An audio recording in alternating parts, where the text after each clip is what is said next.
April 15th. We know the deadline for filing personal tax returns, but in tonight's tax tip, financial advisor Eric Scott will break down the deductions you can take for car and truck expenses. You know, it's interesting. We're getting at the end of tax time, so I'd like to spend a few minutes this evening on car and truck expenses that we can deduct. Now, that is a wide range of areas, and one of the things I want to stress this evening, we have to make sure we keep good records.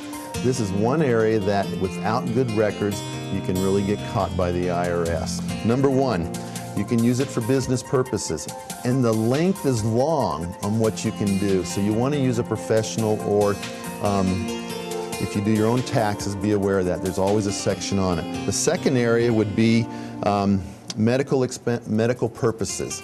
You know, it's interesting. People do not realize if you are going to the hospital, doctor, and it's an ongoing thing, you can actually take mileage and deduct. The third one is moving and relocating. Make sure when you move and relocate, though, it's more than 50 miles, okay? That becomes important because that's the only time you can use this credit, is 50 miles or longer. Another area would be charitable purposes. You know, it's interesting. We forget how important that is. We donate our time, but are we keeping track of when we are driving to the places? Are we keeping track if we're helping and cooking something?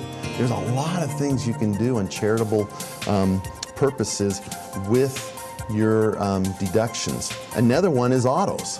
I want to give an example. My wife and I wanted to donate to the Kidney Foundation. That has a dear place in our hearts for that. We took an auto and made a donation to them and got a tax deduction.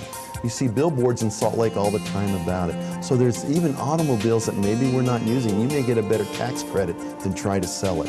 Again, let me remind you, you need receipts and records. When you give to charity and donate, make sure that they give you a receipt. Make sure you have a record, keep it in a file. To reach Eric Scott for more information on this tax credit, you can go to ericscottfinancial.com.